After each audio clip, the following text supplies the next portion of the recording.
Welcome to the Just Third Way Hour podcast, where we ask the question, own or be owned? Brought to you by the Center for Economic and Social Justice at cesj.org. This is Dave Hamill, your host. Today we have the last two interviews from the U.S. Human Rights Network meeting in Atlanta, December 2017. First, I spoke with Adofo Minka, a lawyer and activist in Jackson, Mississippi, and Dr. Norm Kurland joined us for this interview. So they had an interesting discussion and went into the pros and cons of socialism, as a matter of fact. So it was an opportunity to promote our ideas with Adofo. So I hope you enjoy that. After that is a short interview that wasn't really planned, but I met a former medical doctor from Atlanta who now writes and also produces movies, and I thought he had a good idea that's worthy of promotion, so I recorded him. It was a pretty good conversation. His name is Neil Shulman. So thanks for listening, and also I want to give you my email address in case you have any comments or suggestions, or if you want to be on the show. It is rdhamill@gmail.com, so that's RD like Robert David, and then Hamill, Hamill, @gmail.com. So again, thanks for listening, and have a good week, and own or be owned. So we're coming from the U.S. Human Rights Network conference in Atlanta on Sunday, and we're wrapping things up, and today I wanted to interview a gentleman that we met from Mississippi who is influential in forming the it's the cities group for the Human Rights Network, and they're getting a meeting going in this summer. So we wanted to give him an opportunity to reach our followers and talk about that. So I'm going to introduce now, this is Adofo Minka, right? Right. So tell us a little bit about your background, Adofo. Okay. Well, as you said, my name is Adofo Minka. I'm not originally from Mississippi, but I reside now in Jackson, Mississippi. I'm originally from St. Louis, Missouri, and I moved to Jackson maybe back in 2012. I went down there to work with an attorney by the name of Shokwe Lumumba, an attorney and longtime human rights activist.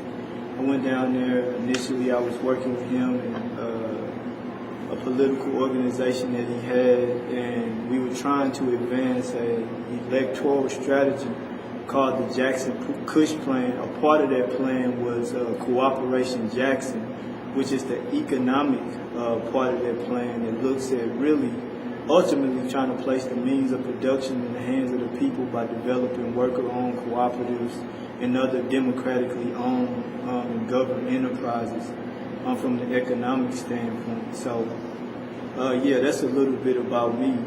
And you do have a law degree also, right? Right, yeah, I'm an attorney. I'm a human defense attorney. People say criminal defense, but I don't necessarily represent criminals. I represent human beings. So Absolutely. That's why I say human defense attorney. Well, we've got so many what I consider to be victimless crimes that, Right. We categorize people as criminals when, that's an arbitrary thing. If they didn't hurt someone, it's hard for me to consider them a criminal. And like I was telling you, this is the kind of thing I've learned, just recently. And it's definitely an aspect to what we're doing at CESJ, because we believe that, the injustices that are built into the system have an economic root. You've got the money system that has a certain group of people in power, and often, especially in the South, that is, the white people. So they've still found sort of covert ways to continue the discrimination that was previously so overt, but now it's not. So But that is a great thing that what you're doing. So we wanted to give you an opportunity to talk about this meeting coming up in the summer and tell people in our network about that and what it is trying to accomplish, and see if we can get some people to help participate in that. Right. Before we go there, I want to touch on something that you just said, talking about the criminality and violence part of the discussion when we're talking about the so-called criminal justice system. I call it so-called because there is no justice in it, and we actually do need to replace what we have now with a real system of justice. And an author by the name of Neil Shulman, he defines a system of justice as a system where no one is mistreated and those who need the most help get the most constructive help. So I believe that is a basic definition of building block that we can build on in terms of establishing a real system of justice. But in terms of this idea of criminality, the biggest criminals in our society are the people who run the capitalist financial system. In my point of view, many people, when they're talking about criminality, when they're talking about violence, they always talk about how violence and criminality stems from poverty.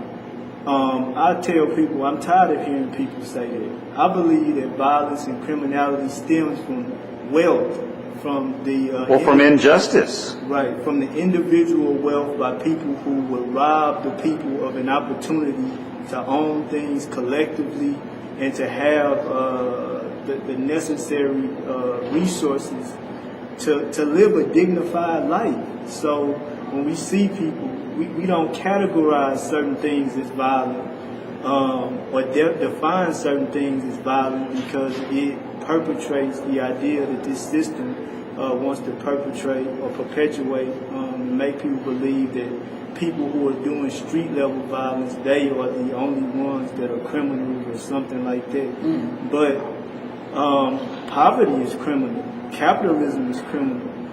You have violence, psychic violence. You have all these other kind of violences that get overlooked, and they are at the root cause of the street level violence and criminality that we see. So, well, Norm and I had talked in the past about it's hard for anyone to be treated unfairly in a system where they see two systems of justice. right. You know, one system for the haves and one for the have-nots. Right.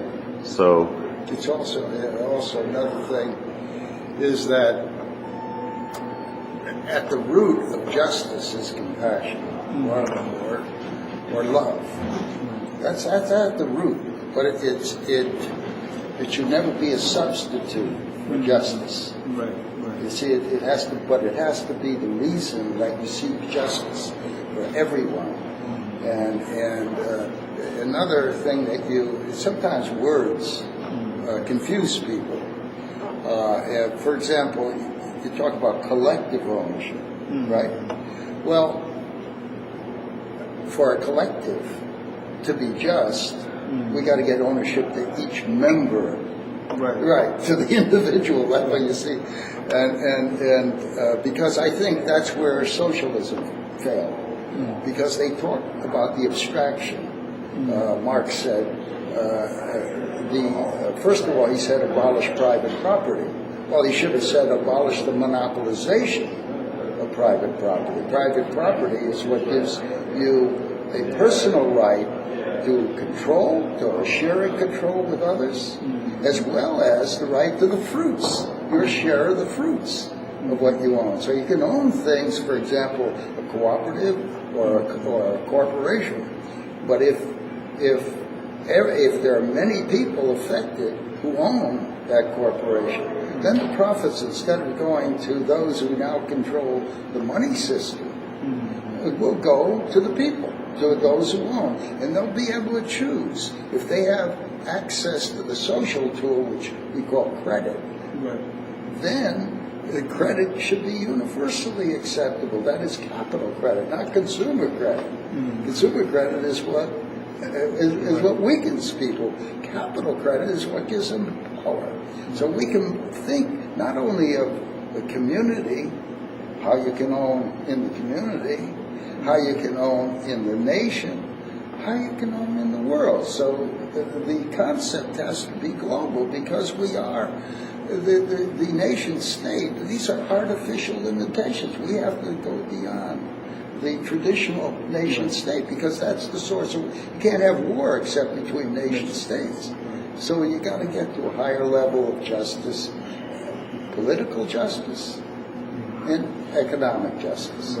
Then you'll have social justice. And Norm and I were fascinated by the Cooperation Jackson endorsement of the ownership of the tools of productivity. And so the democratization of ownership of the tools of productivity, which is exactly what we've been saying. The only thing that, we would like to bring in that, is a concept which may not be used right now, is to try to get the Federal Reserve involved and bring in the capital credit to finance some of these projects. And then it would just be perfect. But it is very, very impressive that that particular project has focused on, widespread ownership and co-ops. Have you seen any actual success where there's, employees that are doing better because they're getting some of the fruits of their labor as owners of the project? Well, in terms of Cooperation Jackson, even though it's been around, the idea goes back a decade, but the actual work of building it on the ground there in Jackson, Mississippi, it only goes back about 3 years. It launched with a conference called the Jackson Rising Conference, which introduced the idea to a broad mass of people in Jackson and other people who came throughout the South to learn about what we were trying to do. But to answer your question directly, because of it's still in its infancy stages, we're still in the development phase of developing some of the cooperatives. So it's too early to judge what Cooperation Jackson will ultimately become. We have a couple of cooperatives operating right now. We have the Fannie Lou Hamer Freedom Farms Cooperative.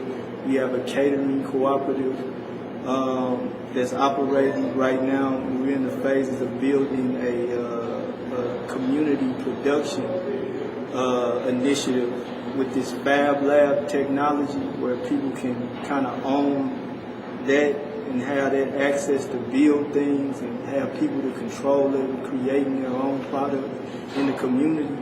So it's yet still to be seen how this will benefit people in Jackson economically, because we still have to organize people and orientate people into this idea.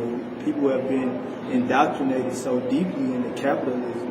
This idea that we're bringing up is not catching on like wildfire. It's going to take some time to educate people politically and economically on this idea and why people should be engaged with it. So to answer your question directly, I don't think that we've seen a great benefit as of yet, but I think the work is still in its infancy stages. Right. An interesting thing is, if money is important, and capital credit is something that should be universally accessible to every citizen of Jackson. Okay?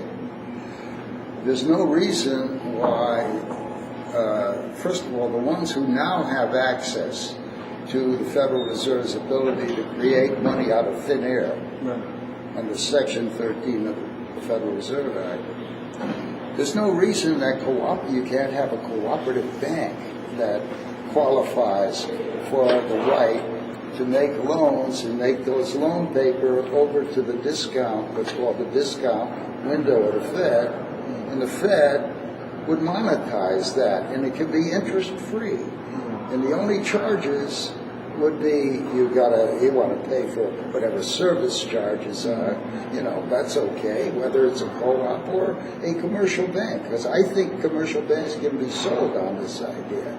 But let's say in order to sell them co-ops, the co-ops say, let's form a co-op bank, and the members will be all members of the community.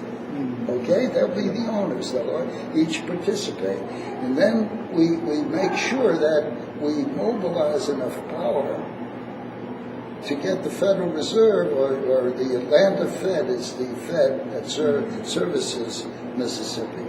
The Atlanta Fed would then be there to monetize under Section 13 of the Federal Reserve. And suddenly you got something that the rich have always had, is power over the money.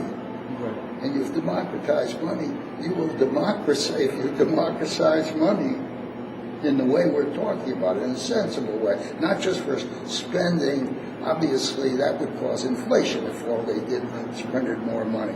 But if they print money for new plant and equipment, or the purchase of land by the people, that's going to be used for productive purposes, for building a better community, housing, or whatever it is, then, and you set it up in such a way, you could have a cooperative bank, cooperative businesses, and you can also have ownership of the land, because what we tried in East St. Louis, we had a giant thinker and leader there, civil rights leader, Wybetta Young.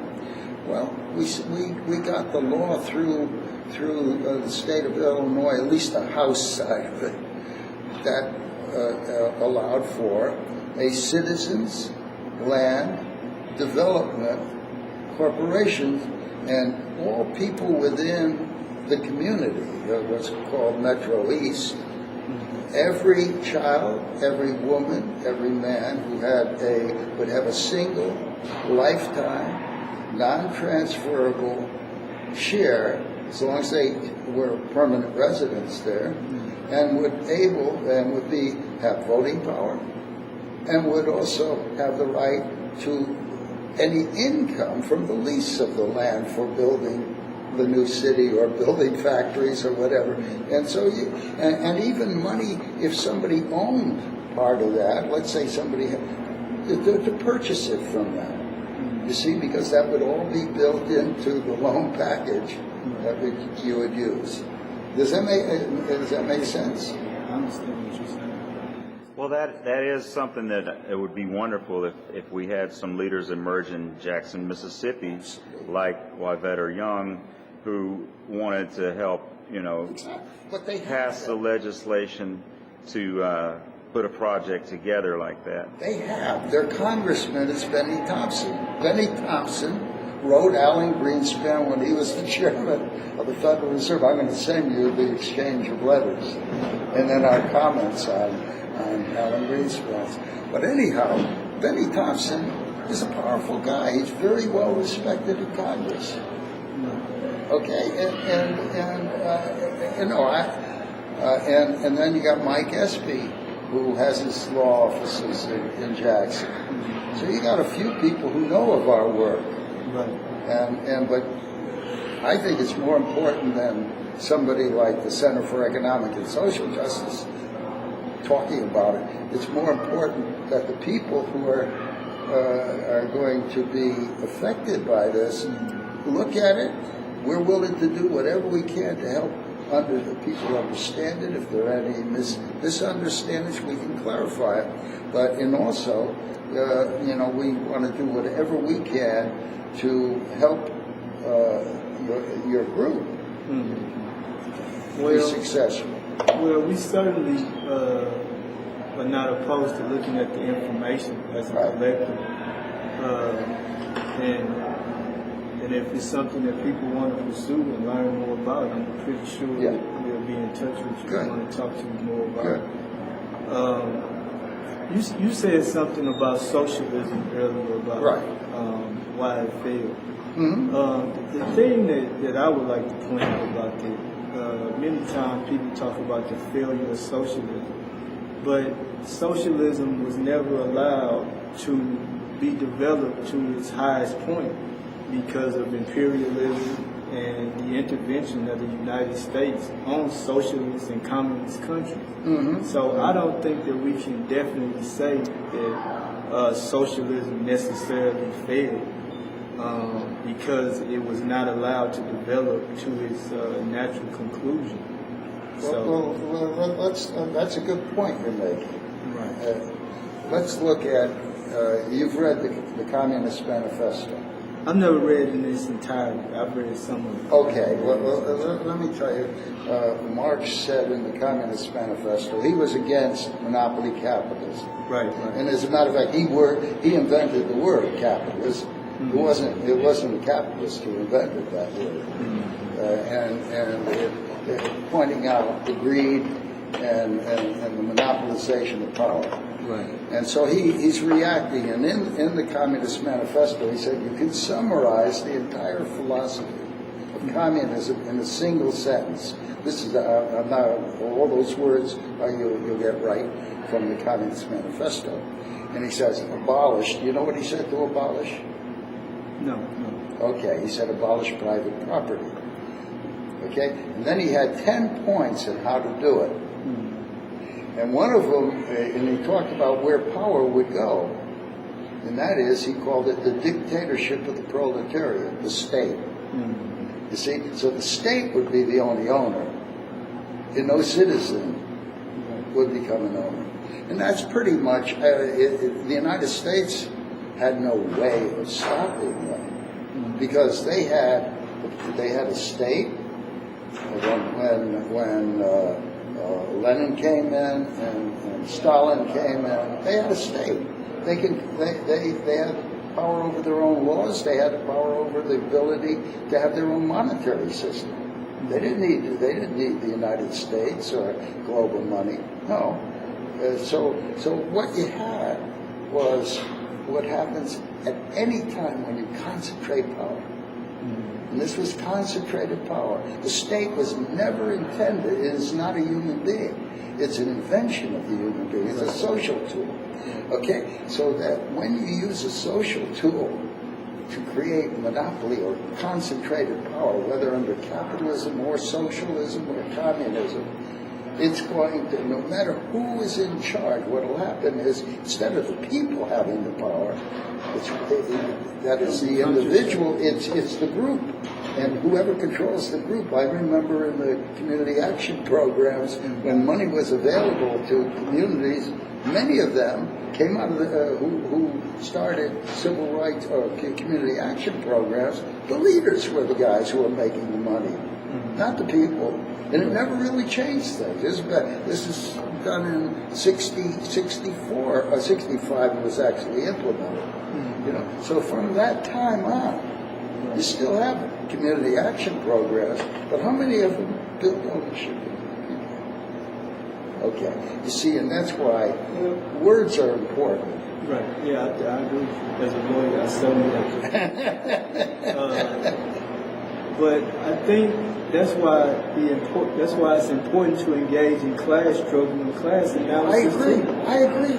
Because many of these people, they become opportunists, and they rise to they already have certain capitalist aspirations, certain class aspirations, and once they can undermine and use the people to rise to power, then they're going to oppress people. Of course. So we have to engage in class analysis and class struggle, and ultimately, we have to abolish the state. We have to. The power has to be invested in the people, like you're saying. Well, yeah, but the state has a purpose. If you and a valid social purpose, but you don't want it to have other purposes.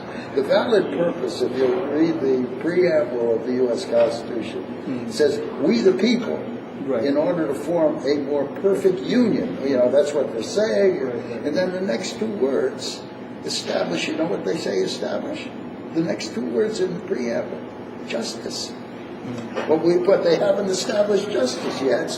You had slavery and so on in the beginning. That's the cancer of America. And we're not healed yet. But how do you change it? You see, rather, it's not through the state. No, it's by mobilizing people power peacefully to challenge the system. You see, and if one of the key global institutions that's messing things up. It's right there in Washington, called the Federal Reserve, and you have 12 different Federal Reserve districts, and that's where the money can be created. But the only one that has power is the one on Wall Street. The New York Fed is the one that's where the money goes in order to support the gambling machine. Okay, and to make sure that certain people, that the top 1/10 to 1% own more than the bottom 90%. How can you change that without having an alternative plan to get the money system democratized that will democratize ownership? And then you don't have to worry about the state. It's only when you depend on the state economically. You want the economic power and the control over banking and the control over money in the hands of the people. And when the people start demanding that, it's going to happen. Do you say that this is going to have to happen, or the strategy is to go about this by peaceful means? Do we really believe that these people are just going to say, "Oh, this is what the people want"? No, they can't. But you see, if the question you just posed is exactly what would have been posed about having a Civil Rights Act. Right. You see, because they knew, and I knew when I was in Mississippi, that the Mississippians thought it was impossible to have that because they said, we control. You had the Southern senators in control of the Senate. Right. Okay, they control all the key committees. And people said it's impossible. I'll send you a paper on that, what it was.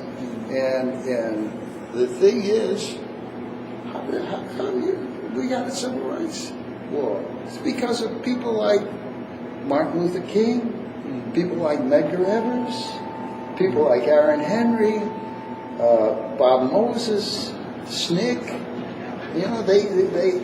They didn't use violence. And I remember Rap Brown, who was the brother of Ed Brown. Rap was not a criminal. He was involved. Right. You see? But he, out of frustration, whatever he did, he's now in jail. Well, what we have to understand is self-defense, that's not violence. As Malcolm X said, that's intelligence.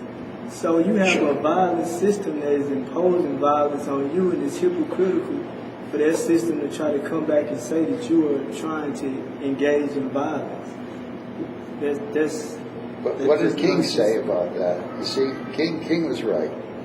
That if you use violence and hate to change the system, because this other guy was a perpetrator of injustices, that doesn't change anything.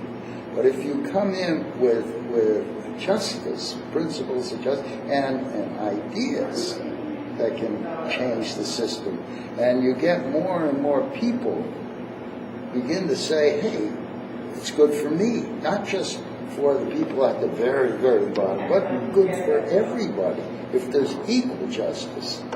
You see, equal access to power, economic power. The ballot is not good enough. We know that.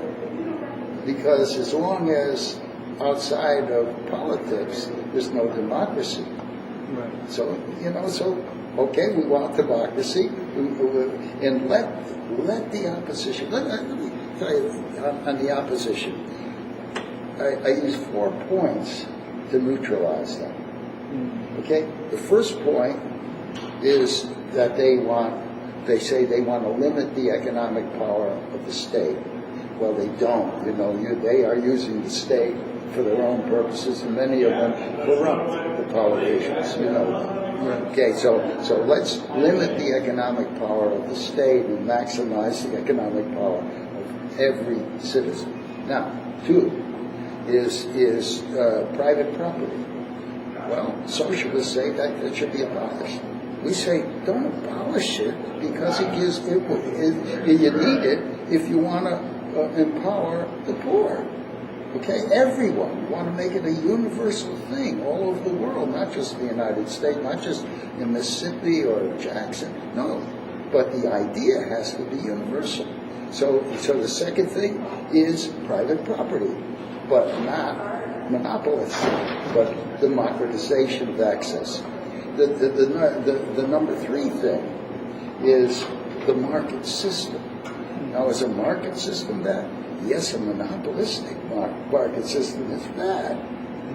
But market just means that it's a way of producing goods and making sure there's enough income to be able to purchase whatever can be produced in a healthy, in a way that limits climate change, getting rid of the fossil fuels, keeping the fossil fuels in the ground as we're developing the new technologies, financing that, and then lastly, the four. None of the conservatives can say they're against limited power of the state. Will say they're against private property or against the market system. In the meantime, socialists often say, well, we got to get rid of the market system, private property, and we want the state to do what we want it to do. So it's the fourth thing, and that is where I saw in the Jackson group when they said the democratization of ownership. You see, and there you need these 4 points. Okay, so who among the establishment would be able to say publicly that they're against the democratization of access to private property, the ownership? None of them do that. But they may say, oh, it's too grand an idea, you can't do it. But no, if the people mobilize it, we the people. But I don't understand why the property has to be in private ownership. Why can't it be collectively owned? Why can't it be the commons? Why can't everybody benefit from the resources? And nobody is bored saying this is mine. Yeah. Well, it's because that's why I was explaining that collective, to be a democratic, you have to give power in so that every member, we're all different. Every human being is different. Right. Okay? So therefore, I don't want to have somebody else tell me what's right. It's got to be right in my mind. In the same thing when you look at the world. Right. If it doesn't make sense to you, it's not a truth. Well, truths and facts are different.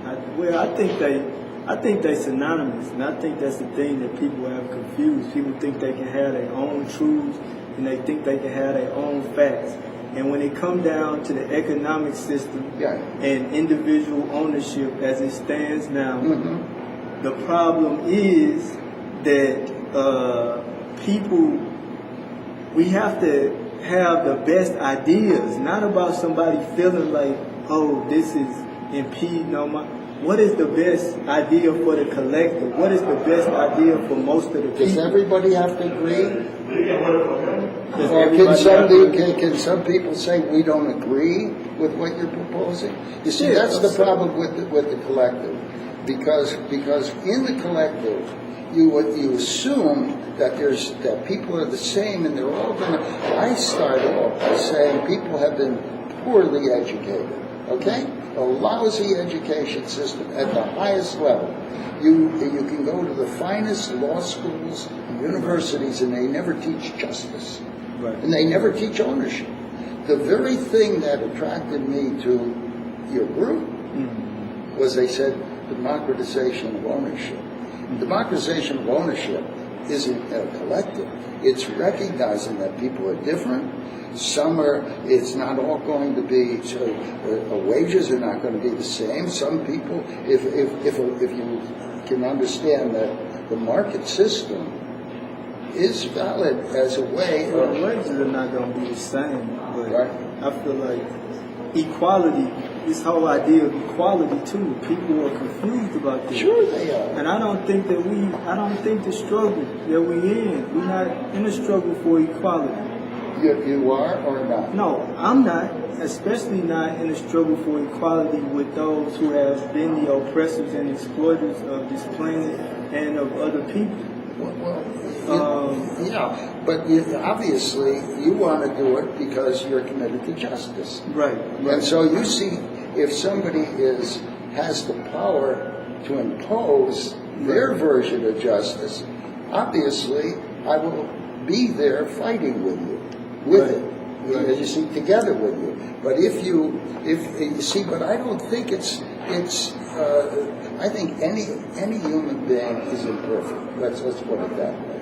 None of us know everything. No. Okay. So as imperfect human beings, we're going to be different. So like I was talking to Dave's son, he likes dancing. I said, in the world we're trying to create, you may not be able to get a job because the robots they're already predicting that 1/3 of the workforce here is going to be eliminated by robots. Right. So I said, now, if everybody owned, they get income from ownership. They can be different. Right. And you have, so you can't impose on somebody who's economically independent. He says, the hell with you. I don't want to listen to you. And that is the problem with trying to think collectively, rather than see the collective as emerging from the power of every person, and an educational system that overcomes the ignorance that's being perpetrated through today's education system. Well, if that's a good debate that we have. It's one of the number one sort of objections to the just third way is that socialism has never been tried. So that is a good debate to have. Right. And I think that there are so many people who are in favor of socialism that are very compassionate people and are definitely well intentioned, and unfortunately it just seems that someone always finds a way into power and to take advantage of others. So I've looked at it from every angle that I can, and the only solution that I see is to have everyone individually own.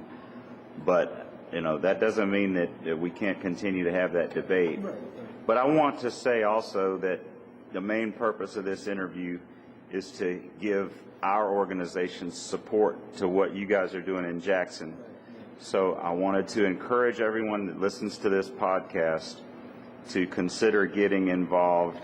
If you have any connection to Mississippi, or if you have any desire to help, it's an area that needs help. It can be the place where things turn around for this nation, because it's often at the bottom of the list.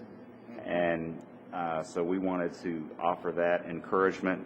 And I should have pulled up the exact dates of the conference, but I'll add it to the podcast. June 29th to July 1st. Okay.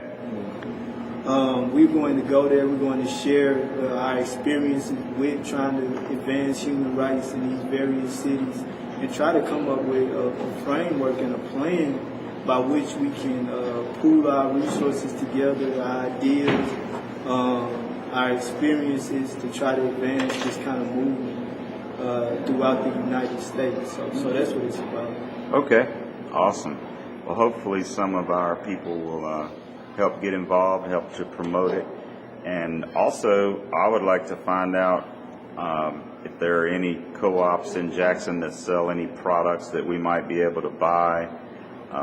So, any way that we can support what you guys are doing, and stay in touch. We'll swap emails and promote each other on our websites and things like that. And overall, it's been a great experience meeting people and learning about human rights. And any country that has police shooting people in the back while they're running away has a problem. So if we can do anything to solve that, and from our perspective, we're convinced that economics is very, very key. So We agree with that. yeah. We can't have real political power without economic power. So. That's right. That's right. Totally agree. That's great. Well, thank you very much, Adofo. All right, thank Okay. you. Okay, we're here at the U.S. Human Rights Network's conference that they do every 2 years. And it's the kind of place where you have an opportunity to meet very interesting people.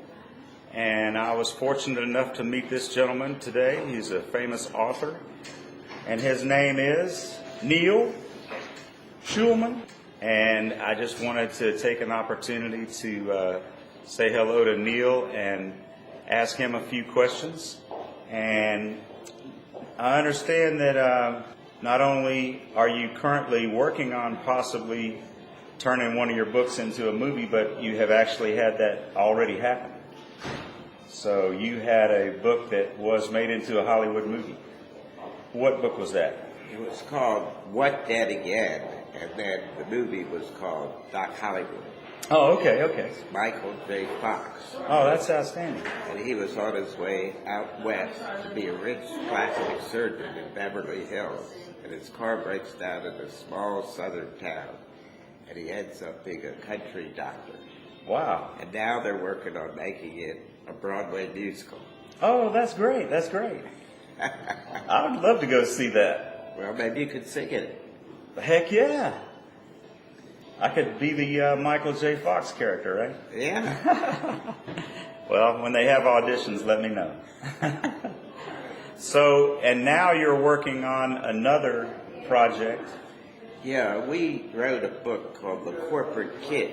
Okay. It's about a poor black teenager who's coming out of church with his mom. And she's accidentally hit by a car driven by a rich, greedy, white CEO. Oh, wow. And she goes to the hospital, but the CEO drops his wallet. And it has $300 in it. And the poor teenager finds it, gets on the bus, goes to the corporate headquarters to give it back. The CEO says, "You must have stolen it. There's all my money in there. You want a big reward." He says, "No, I just thought you'd ask how my mom's doing." The CEO gives him one share of stock in his company. Kid goes to the shareholders meeting. They have a lottery. One person's chosen to be on the policy advisory board of the whole company. Oh, boy. And it's that kid. Oh, that's a great fly. And then the kid finds out that what the CEO's doing is he owns all these hospitals all over the country. And he's trying to outsource the low-income jobs, the valet workers, the cafeteria workers, so that he doesn't have to pay for their health insurance. And then he can make more money. Wow. And his wife and his son are against it. And everybody's protesting. But nobody can change his mind until that poor black teenager goes back to his office on the last day of the protest. And he goes up to the high-rise in downtown Atlanta. And he says, "I'm sorry, I will have to give you my share of stock back because I can't be the owner of a company that does this to me." Wow. Okay. That gets the CEO to change his mind that they're all on a vacation together. And we want to make this into a series like Harry Potter, but it's a poor black teenager teaching the world how to be good. That's awesome. And then have all the money go, not like with Warner Brothers, they maybe brought in $100 million, but we'd like this money to go to help create a series, as I say, like Harry Potter, and have the money go to help give everybody a chance to have a good dash of life. Well, that's a good concept, and that goes along with the CESJ philosophy of having sort of community ownership of big projects. And I had not previously thought about doing it with a production, but it is a good idea. Yeah, I mean, the woman who did Harry Potter ended up being a billionaire. There's money in it. There's money in it. And if something like this could happen, I mean, you can't tell anything about somebody by their race, by their religion, by what country they're from. They're good people in all cultures. And if we could unite humanitarians, there's a movement to do this now. There's a nonprofit set up by a fellow from the CDC. We're at houses of prayer, at school, at universities, on the internet. You unite humanitarians. And if we could unite that way and make it a movement, just like Martin Luther King had a movement, like, Mother Teresa, but to unite humanitarians. Nothing against Cubans, but I think they're an inferior species because, there are good people in every culture. Black and white dogs get along great together. That's right. But nothing against Cubans. I know there are probably a few Cubans watching this, but if they're animals there, we're all together. Well, that is a good word, my friend, and I wish you well on the project, and I may possibly be able to work with you on it. That would be fantastic, and if anybody wanted to jump in and make it happen, I am 1,000% in favor of it, and then maybe we can have a better planet for future generations. There's one other way to get all of us together on this planet, and that is to come up with some technological way to make it look like we're being invaded from another There planet. you go. Have a common enemy. Everybody would have to come together. Maybe that's what we need. But I appreciate your time. Thank you.